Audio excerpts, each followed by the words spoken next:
Hey everybody, it's Angelique Luna, and I'm here with my co-host, troublemaker, God, he's still alive in quarantine, Jazzy Luna. Barely. I thought you were going to kill me when the next package came in from UPS We have more coconut rope, and we know how much you love coconut rope. Why, Midori? Why? That's all I mean to say. It takes a lot for me to say something that gets you quiet, so I got to remember that now. So let's go to our guest, who has been an endearing, fabulous friend, colleague in the sex education field. We've known her for many years, and now she finally birthed the child we've been waiting for, her book, Read Me, the Parental Primer for the Talk. Miss Lanae St.John, how are you? Hi, how are you? It's so good to see you. Yeah. Well, we're on Zoom, and due to COVID technicality, we're not showing the video portion, but it's all audio. But yeah. Well, I was just watching something about how makeup sales have gone down. Oh, wow. We're going less and less and less because we're not going out.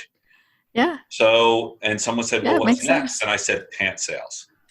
Because really, you don't need them if you're on Zoom. I'm wearing sweatpants. Well, we have to laugh because we're in Florida, you're in California, and Florida always has the weirdest of weird stories. We had a judge in South Florida yell and scream at lawyers and other because they were doing court online. They were doing court online, but they weren't wearing pants or weren't wearing clothes. Like someone was actually in the bathroom doing their presentation in the nude, and we're like, no, seriously? Only in Florida. Hilarious. Yes, exactly. Oh my gosh. Okay. Yeah, I suppose. If it's going to happen, it's going to happen in Florida. Yeah, it's pretty bad when our local station has a game show saying, did it happen in Florida or not? Oh, seriously? Oh, yes. Oh, okay, yes. There you go. So I'm wondering if some of the topics in the book would happen in Florida. They're here. It's like, because I noticed there was like a lot of personal stories and adventures in there and relating to the stories. And tell us about it. Why did you do it in that format? Yeah. So when I sat down to write the book, it was originally going to be a blog post. That's a very long blog post. Right? So originally it was going to be, I think it's the last two, or it's toward the back, the two chapters that talk about the 5 reasons parents don't talk to their kids and, the tips that can help them make it easy. And I started to write this post, and back then Charlie Glickman was my editor, and it just kept getting longer and longer and longer. And I had also come up with the idea of those 5 building blocks. And so I sat down with an editor. I'd put together all the pieces of writing that I had been working on, put them all into one document, and I shared it with an editor. And they said, there's some meat to this. So she did kind of an Edward Scissorhands to my book, put it all back together in a completely different format. And it was like magic. It ended up how it is now.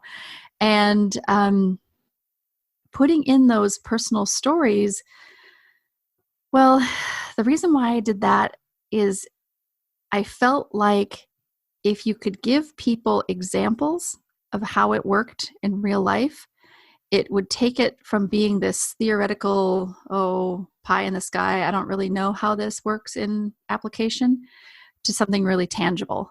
And so, and also back then, the kids were really young. Now they're 16 and just about ready to turn 18. And, now I ask for their permission for some of the stories that I talk about with them. And there've been a couple that have been really, really, really big that I haven't yet written about. But I have gotten permission to tell, so I could share them here if we wanted.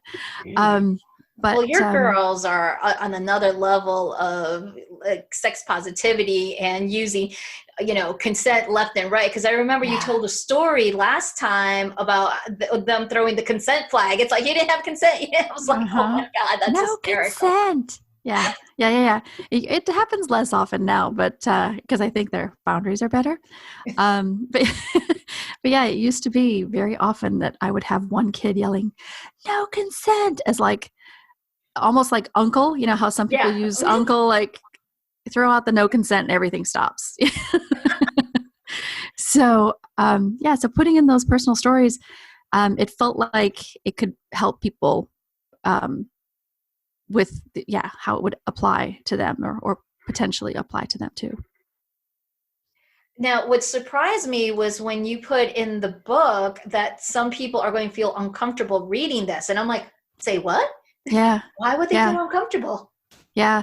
I actually, I've had some really interesting reviews. I mean, not interesting bad, but interesting good. One recently posted on Goodreads, and it was a young woman who doesn't have kids yet herself. Thought it was just going to be, an easy read, but got really disappointed right away by the fact that she had to process some stuff. But she was like, I was really glad to keep with it, basically. So, but yeah, it brings up stuff for people. And I had a podcast interview, I think it was last week, where the author or the podcast host said the same thing. Like, she was pushing up against some really challenging things that she wasn't sure she agreed with at first. And then she kept reading, and she said, I could tell I was learning something because I would catch myself really thinking about, why do I think this way?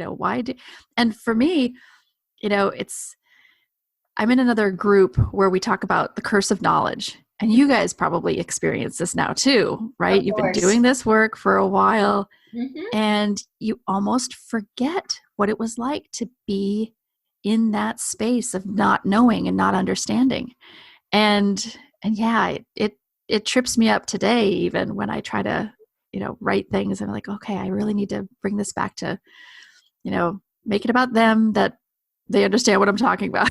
So yeah, simplifying it. Yeah, because sometimes, I'm like in this business mastermind group, and I'm the only one talking about sex. So I kind of focus, instead of like the intimacy and relationship coach, I'm doing a sex educator coach, so because I do want people to get over the fact of, sex is a good thing. It's pleasurable. It's not taboo, because I see the dancing around when it just comes, we'll say intimacy and relationships. No, goddamn it, it's sex. It's like, it's pleasure. And the mere fact that some people still at 30, 40, 50 can't even say the word, I was like, oh my God, there's a lot more work to be done here. And so much work.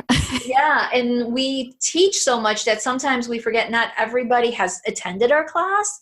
So when we say things, it's like, okay, backtrack. I got to explain it. It's like, well, you're vanilla. It's like, what does that mean? I'm like, oh, great. So we put the disclaimer in our class that we relate everything to food. He's Italian, I'm Mexican. It's all about food. And that's how people could understand the conversation about sex and not feel uncomfortable. There you go. Great way to put it. Context of food. Everyone knows universal. Another universal. Say that again.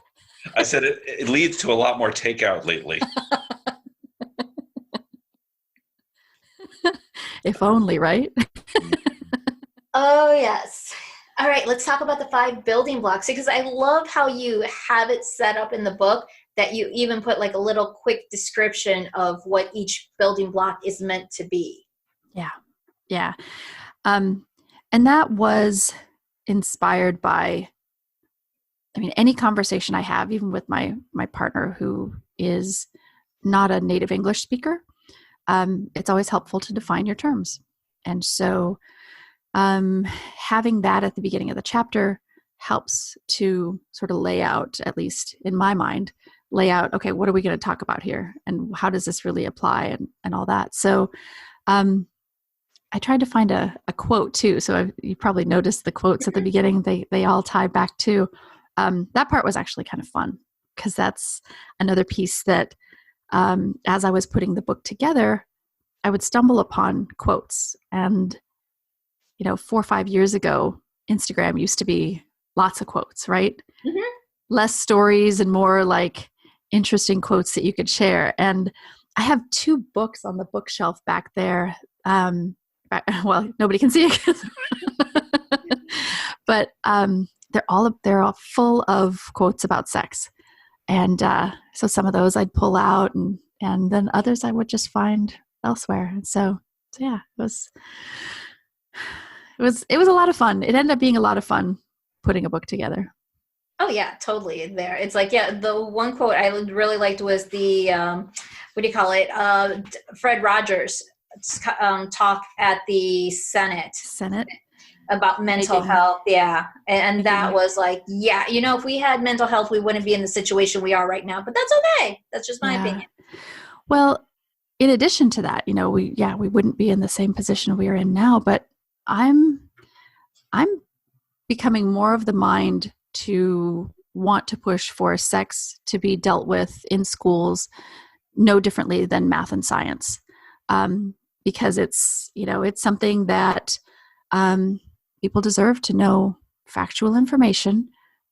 Giving people information that it's not true is like, we would never do that with math or science.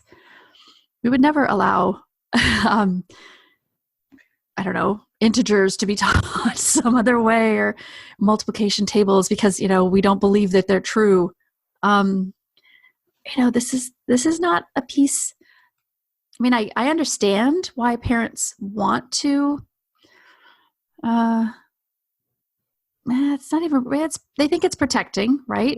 Yes. But, I kind of understand it, but if they really dove into understanding sexuality, what people do sexually and how they think and feel about it, and how important it is just for health, like removing the word sex from sexual health and just calling it health, because it's health and wellness.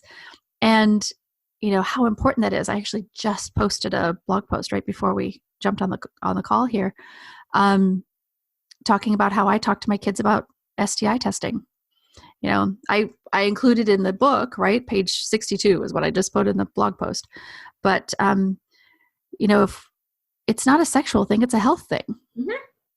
And there's every reason to encourage my kids to, if they're going to be dating, this is something that's part of dating. You have to know what your status is. You have to know how to be able to communicate it. And, same thing with genital self-exams. So there's a lot to this topic, and I think it should be treated like a science.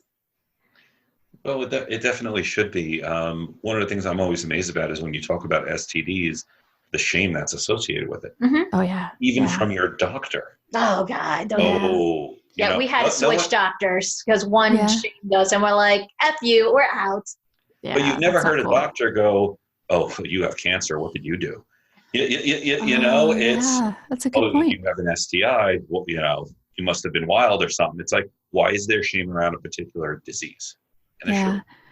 I mean, I thought it's interesting. I have a friend who had been communicating with somebody for like 5 years, and finally they're both single, and now it's in, COVID has happened, and they ran into each other at the grocery store, and they could just feel this electricity in the air, right? Yes. So one, post-COVID, when we can finally go outside, everyone's going to be buy some stock in condom companies, I would guess. Lube and all that. Did you see the Saturday Night Live skit about dating after COVID?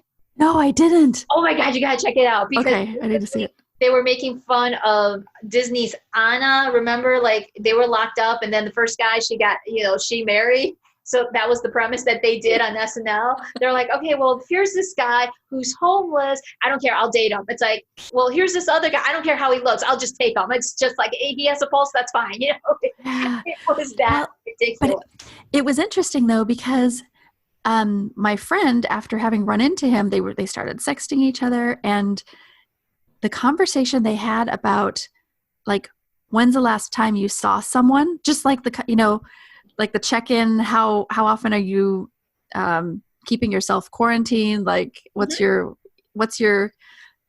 ring of, or sphere of it? Like, what is the word? Like, how many people have you seen?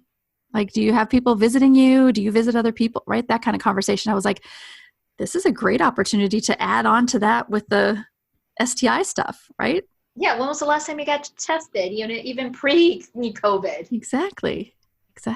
So, yeah. So maybe people are learning to talk about things that are a little taboo, right? Because if you get COVID, people get kind of scared of that, right?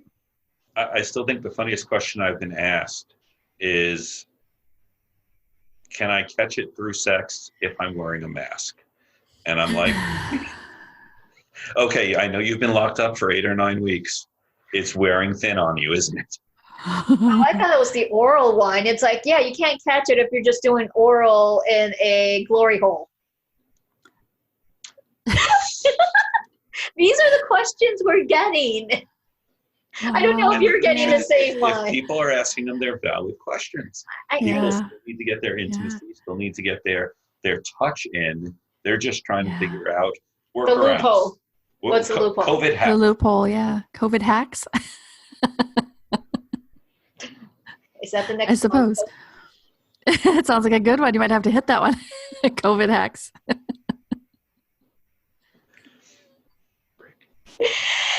All right, we're going to take a short commercial break, and we'll be right back.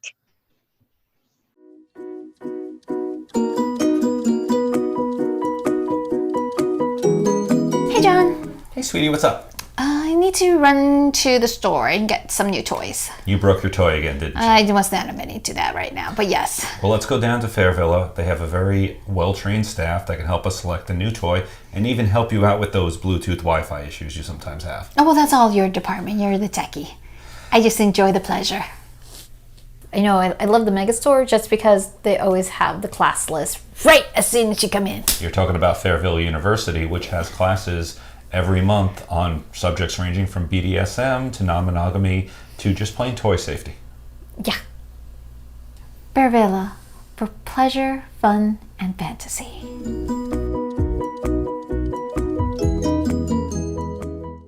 And we're back, and we're talking to the MamaSutra, Lanae St.John here about her new book, Read Me, the Parental Primer for the Talk. And the talk has always been an uncomfortable subject for everyone. My talk was really, really uncomfortable for my parents. Yeah. So tell me, wow, I totally blew that one. Okay, so I started really smooth, and then my mind just went blank. It's all good. So I will transition in. So being uncomfortable, I love the governor of the state of Tennessee signed into law a bill that prohibits teachers from talking about these so-called gateway sexual activities. I lost my shit when I said it's like kissing, holding hands, genital touching, right, when teaching sex education in Tennessee schools. So if I touched your hand, I'm in, it's a gateway for sexual activities. Yeah, just the idea that one has to lead to the other, right? Cuddles and hugs, for example. I was talking to somebody recently, a parent of, I think it was 5 boys, and the idea that, cuddling or pleasure, the building block in the book, pleasure, that hugs could be non-sexual. I was like, what do you mean? Yeah, they are non-sexual. They don't have to lead to sex, right? But there are so many people who think that if you start hugging, that it's just gonna gateway into, the acts of sex, which is really interesting. And sometimes you just need that, that human touch, human intimacy without the penetration. And that's one thing I don't understand, why people automatically assume as soon as you say sex or sexuality, it is penetration. Yeah. There's so much more to it. Yeah, exactly. I wonder how much of it has to do with movies, right? Like if you see a couple starting to embrace and then it just like clothes off, blah, blah, blah, right? Clothes come off, everyone falls into bed, or pushes everything off the counter or the desk and starts having sex right there, right? Like how much of that is, just sort of feeding these ideas that, you start something, you're going to have to finish it. Or, come on, let's go back to the early days of soap operas there, that you see a couple, together hugging, kissing, and next thing you know, you screen, they're in the bedroom, and then you're like, but what happened in between? What's going on? Yeah. And that's a good example. That's where we're trying to fill in the blank. It's like, where's the negotiation? Where's the consent? What was the desire? I mean, what was your intention? Going into all that we kind of teach as instructors, but it's like no one has debunked those theories of what happens in between. It's the black. Or even depicted it. Yeah. What I know is up until being a teenager and finding out from mostly friends and movies, sex was a complete mystery. Mm-hmm. Growing up, and a lot of it is from the movies, of the fact that most of them have that same thing where you're leading up to it, people are kissing, okay, this looks interesting, fade to black, they're getting up in the morning and now someone's mad because something bad happened. I don't know what happened here. And it leads to confusion. Yeah. And I think part of that is what leads to the talk being very awful with our parents, because then we're like, okay, explain to me what happened. And of course, most parents are a little uncomfortable talking to their kids about sex. I'm not saying it was my favorite thing, but we did it. Yeah. We did it. Well, I think that's where the book can be helpful, is that I tried to, in creating the framework with these 5 building blocks, I tried to take the pressure off of having conversations about penises and vaginas and put the emphasis on these 5 building blocks. Because if you look at them, the 5 building blocks don't really have anything to do with penises or vaginas or who does what or what goes where, but they're all, basic concepts that kind of build on each other to help you have a healthy adult sexuality, right? Communication, key, right? In all ways. Consent, and even that, I originally wrote the book 4 years ago. Yes. And it took 2 years. I had an agent that wasn't able to place it in any of these big, New York publishing houses. And then that last year was just me self-publishing, getting everything taken care of that is done in publishing a book. And, talking about consent 4 years ago was still pretty edgy, right? Yeah. And I think now we've had Me Too, and a lot of things that have happened that have really helped us articulate why consent is important. So then you have respect, respect for self and others. You got pleasure. We talked a little bit about that, and fantasy as well. So each of these things are concepts that, you can talk about if you're 2 years old, or, if you're teaching kids about boundaries and agency and autonomy of their body when they're 2, it'll be easier for them when they're 12, and interacting with middle school kids, peers, and also when they're 22, if they're off at college or living on their own, and there's lots of things that can happen out there. Oh, absolutely. That's the insanity of not being prepared, because it's like we always tell people, it's like, we teach our kids about math, science, driving responsibilities, but there's nowhere, even if you do the sex education, about how to have a healthy relationship. Yeah. Because some of our media or television personalities, it's like, how is that healthy?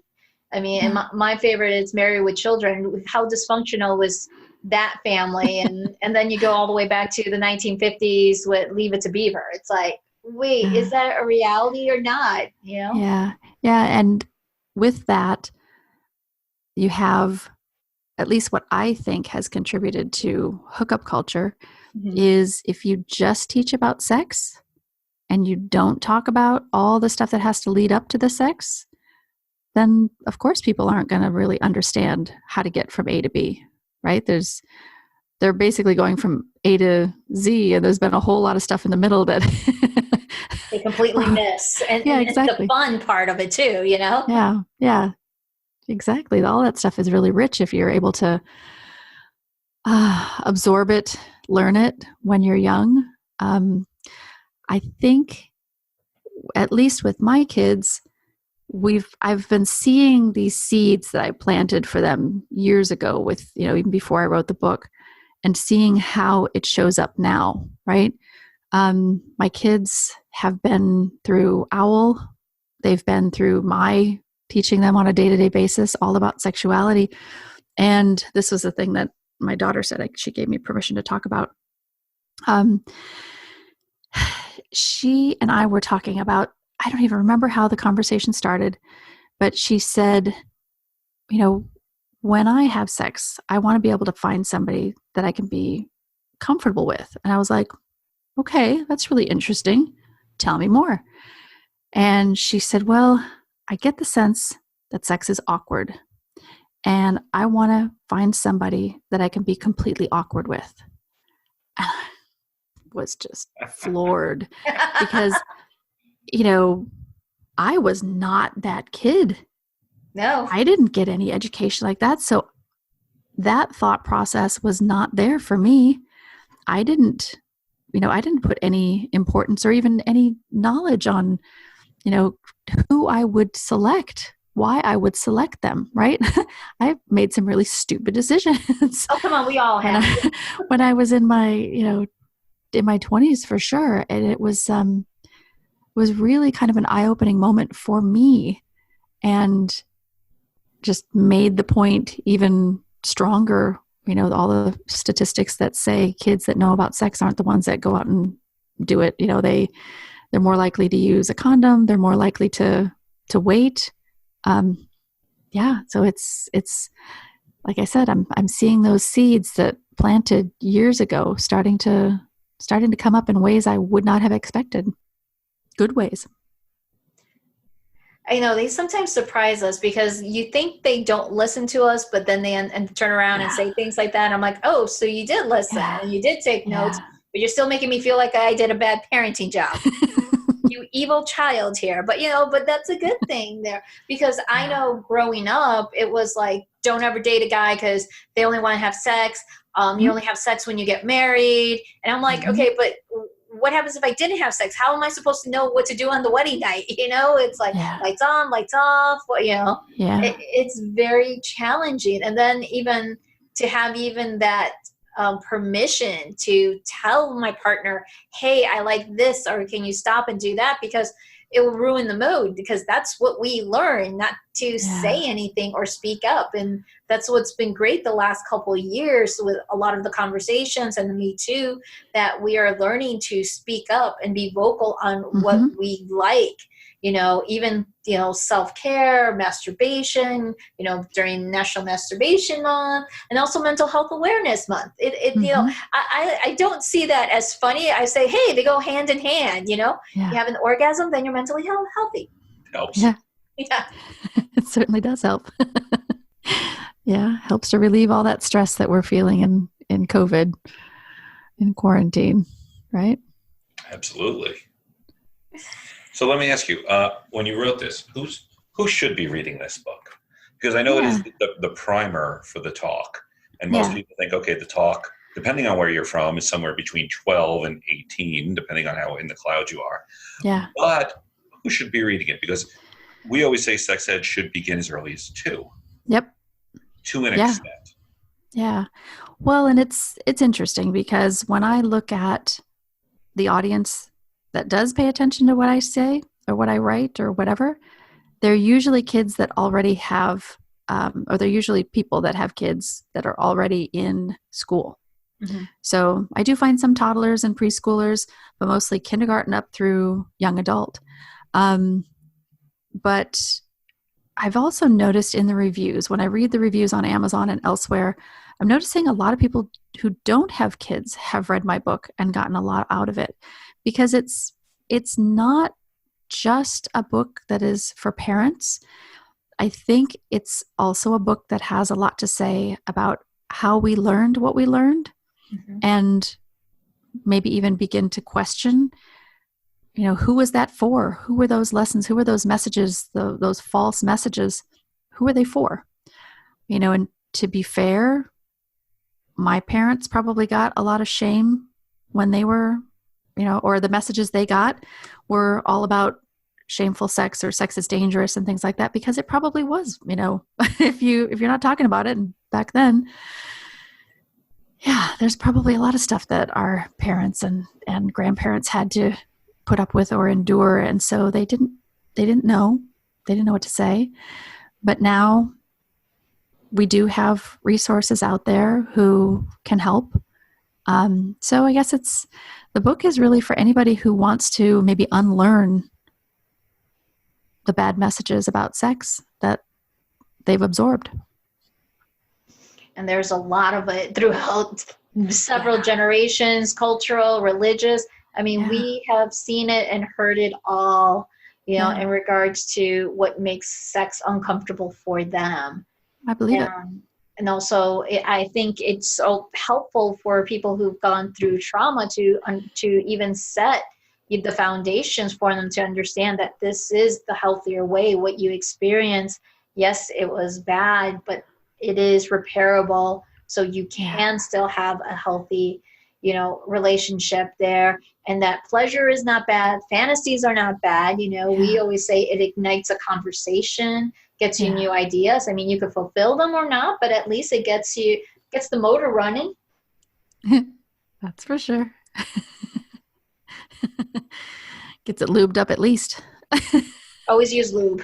It gets the mind going. And the joke, we've all heard the term, the mind is the biggest sex organ. Mm-hmm. But I find people, when you say that to them, they kind of give you a weird look. But then I'm like, can you have great sex when you're worried about maybe losing your job? Well, no, I'm worried about that. Or can you have great sex when you're worried, that your in-laws are going to go knocking at the door? Well, of course not. Well, it just reinforces that your mind has to be there first before the rest of it's going to follow. Yeah. Yeah. And speaking of your mind has to be there, there was something that came up this week in a conversation with a parent who was asking, how to handle it when they get caught in the act with, their kids walk in. And the word that struck me, or that stuck out to me this time, for whatever reason, it was this particular time, was about the word caught, right? If most parents, most of the vanilla parents like to say, I mean, I know I certainly did when I first started out, was that, when two people love each other, sex is something people do when two people love each other. But then out of the same mouth, there's somebody who's like, oh my God. And they're like grabbing the covers and covering themselves up and so acting like they're ashamed or embarrassed or need to hide this thing that two people who love each other are supposed to do, right? Do you see where I'm going with this? Yes. Yeah. Very confusing message for a child. Yeah, it's really interesting that we use words like caught, because if you break it down, you aren't doing anything wrong. Nope. Right? So just notice even the language that we use around things like that. It's remarkable to me. Oh, absolutely. That's one thing I noticed throughout the book. It's like, know your terms, your terminology, how you're saying things, even your explanation about sexuality, what it really means, because everyone does get confused on the word of sexuality, sexual intimacy, sexual wellness. It's like, what does it all mean, Yeah. Yeah. And one of the things, the next thing I'm working on here, I have, and the thing I think is the most interesting is the more I study sex, the less sex is about sex. I think what I see is, people are seeking something, right? Mm-hmm. They're seeking something and identifying what those things are so that you can get that and then be able to have that connection with your partner, right? So yeah, it's been interesting to really dive into this field. And yeah, communication is bigger than I would have expected, and that's something that just, I didn't learn about any of the stuff relating to communicating with my partner about, what I wanted and what I expect in a relationship or future goals and things like that, right? Right. Setting the intentions, what we want. I mean, we were raised, children are meant to be seen, not heard. Oh God, I do. Yeah, I grew up with that. Yeah. So that way we just kind of continue on in adulthood, not speaking either. Yeah. And that's how dangerous that is. First, we silence others. Yeah. Oh yeah. Oh yeah. Yikes. Yep. That's true. That's true. To an extent, we all carry parts of our parents and our upbringing with us. Yeah. And it takes a lot of, and I love the word unlearning, to make your knee-jerk reaction something else. Yeah. Yeah. Like you said, pause. Not using the word "I got caught" when we're talking about sex, because it's what we've heard for our entire life. And then be all shameful and bashful. It was like, oh my God, it's like, wait a minute, own it. You guys did it. This is what you taught. And you just spin it and say, well, this is our private time. And we're showing love to each other as adults, not, to kids. So. Well, but even then, kids, if they're walking in on you, like let's say it's the middle of the night and you're doing your thing and the kid knocks on the door or doesn't even knock, just comes in. Well, they never knock. Right. They never knock. But it's less about what you're doing, like, because they're probably not, they might be coming in because they heard a noise and maybe it was your bed squeaking or something. But chances are it could be they had a bad dream or they need a drink of water or they have to go to the bathroom, right? And so there's a lot of things that could be playing into why they came to you in the first place. And so, just stopping, dismounting, and be like, I notice you're here and not in your bed. Are you okay? Do you need anything? Do you need to go to the bathroom? Do you need to, did you have a bad dream? Just like checking in with them, making the fact that you were having sex a complete non-issue, like not even addressing it unless they ask, right? Like we do this thing where we need to maybe offer information about something that they're not even questioning. They might not have even noticed, right? You might have been in a weird position, but okay, Yes, but right away we sound like, someone out of a sitcom. Nothing's over here. Don't look over here. Nothing's over here. And that's when the kid goes, no, what's over there? What's over there? Yeah, exactly. If you act as nonchalant as you're putting it, you're right. The kids won't notice because you're not putting the focus on it. Yeah. Like, you're here. What's up? What do you need? And like make it just a total non-issue. And there's, okay, well, it's all about me. Pay attention to me. Okay. I had a bad dream, they're not going to notice. You could even like dismount and just grab a robe and deal with it. But yeah, we don't have to be as ashamed as we're programmed to be. Yeah, which makes it interesting because oftentimes I do see parents overthinking and over communicating something that the kid was just looking for a black and white answer, either yes or no, or this is what happened, not this long dictionary experience of what's going on. And that's just because as parents, we overthink and complicate the situation when they're just simple little mind children learning and growing and sponging up, but we just kind of over dump, I guess, the information.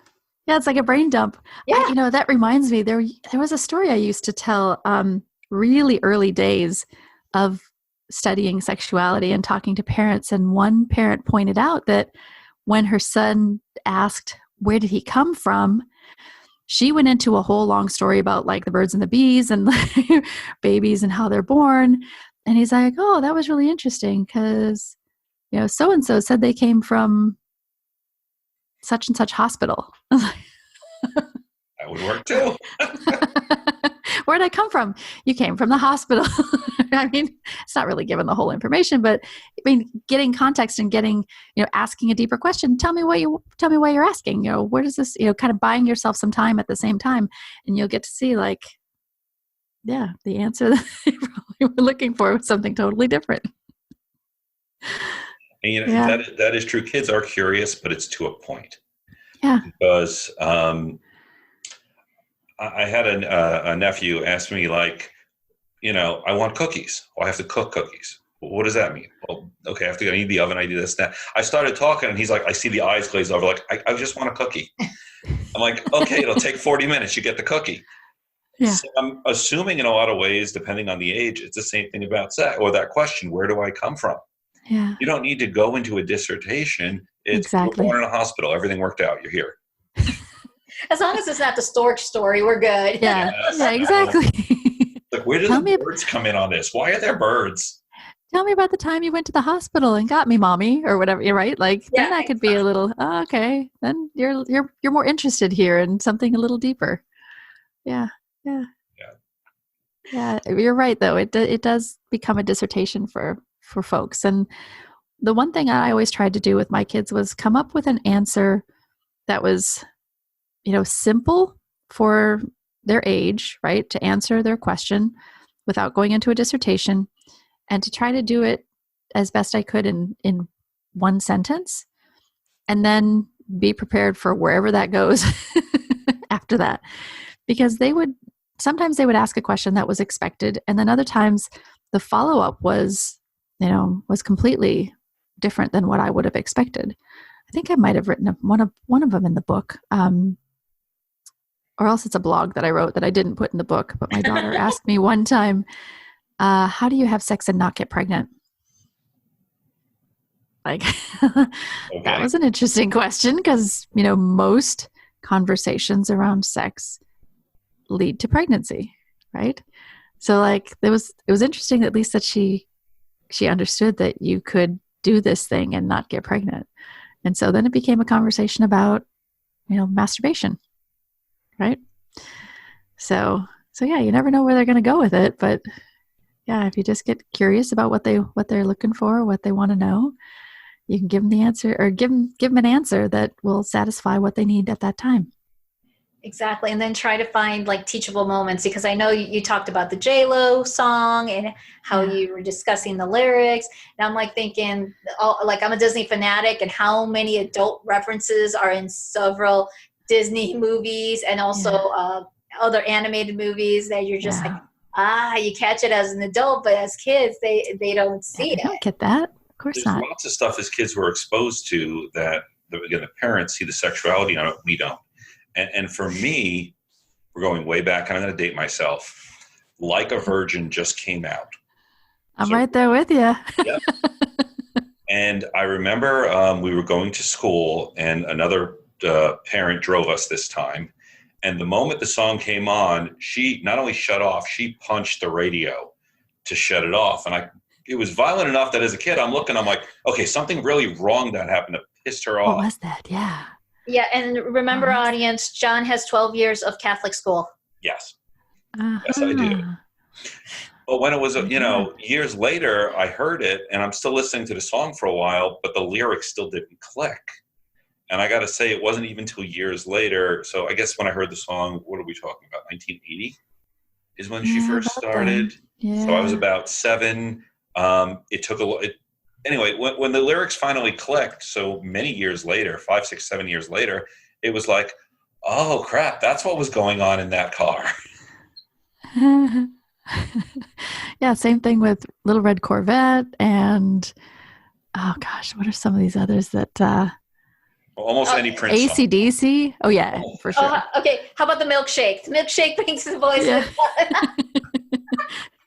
I mean, so this used to be a question that I asked the students in my college classes. The very first one of the first 2 days, we would brainstorm all the different sources we got our sex ed. And so they would throw out specific songs, right? Like some of the ones that we're talking about, these were the places that they learned their sex ed, or they learned about sex. And then I would ask the follow-up question, okay, so this is where you've got your sex ed. Where would have you wanted, how do I word that? Where would you have wanted to learn about sex? From what source?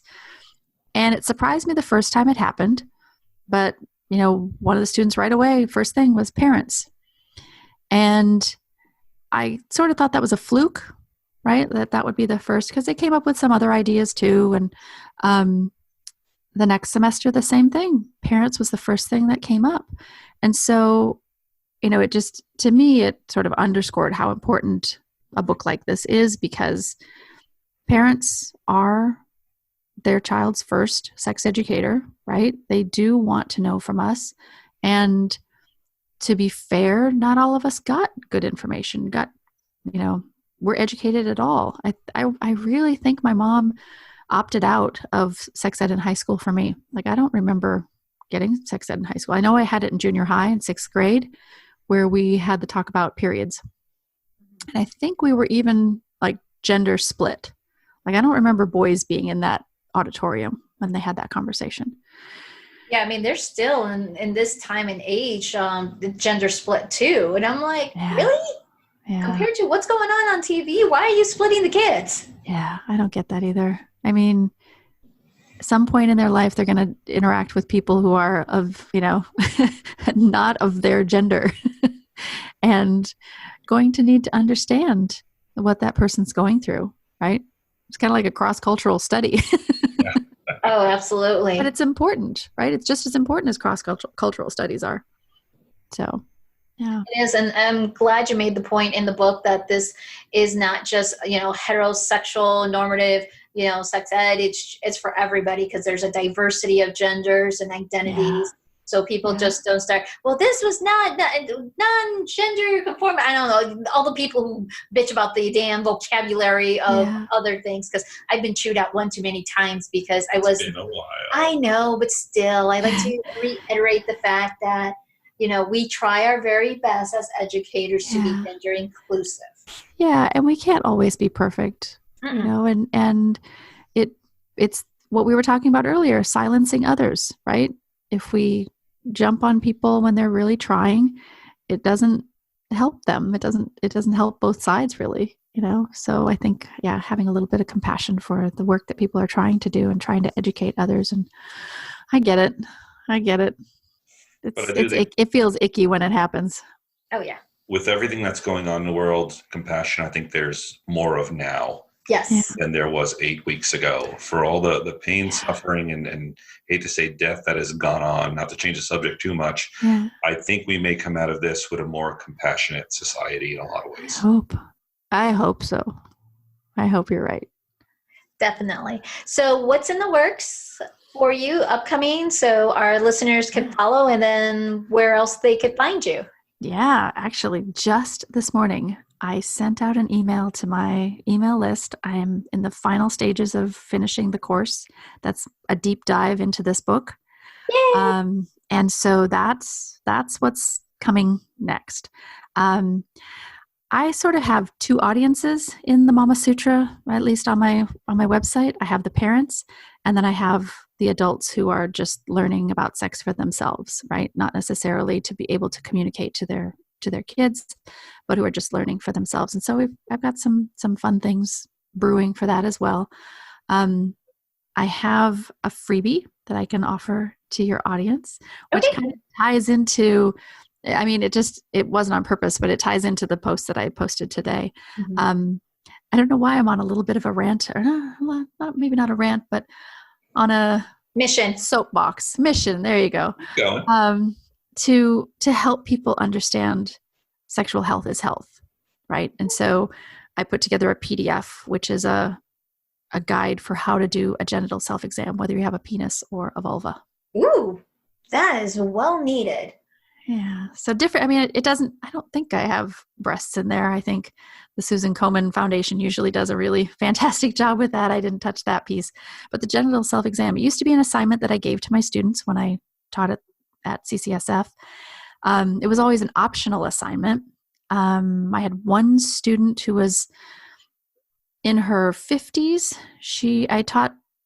When I taught at CCSF, I also had the working adult degree program. So students who were going back to school, they didn't finish their degree. And it was often women that were in this program, not always, but often. And they may have gotten pregnant young, didn't finish school. So now the kids are grown up and they went back to school to study.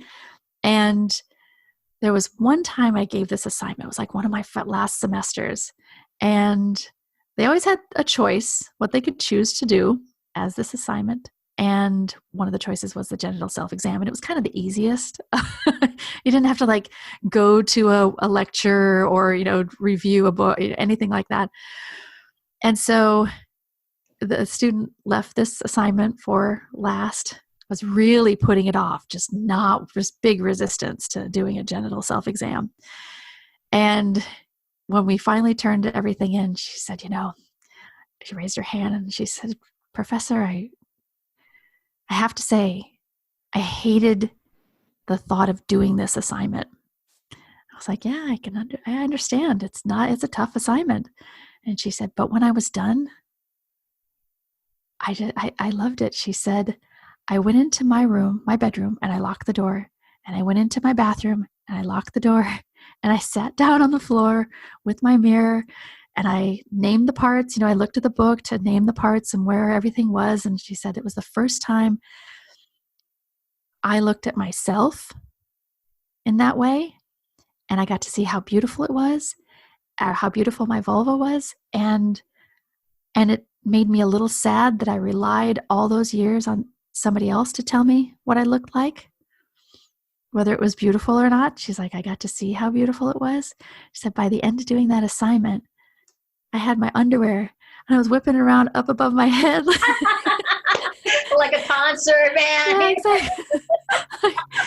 And, the way she said it, the class all like laughed along with her. And she was so happy to have that experience. But think about that as, a 50-something woman having never looked and relying on others to know what's up down there. It's, I'm on a bit of a mission to help parents understand that doing a genital self-exam is not a sexual thing. It's not a sex act.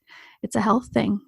Heaven forbid there's something to deal with, but if there is, you at least know what it looks like, and you can describe it to your doctor and use the language that is necessary and get it taken care of. That's awesome there. Okay, so you have all that working up. And then, so where can our listeners find you? Yeah, well, you can find me everywhere on the internet as at the MamaSutra. So ampersand, or that little and, sorry, what is that sign? At?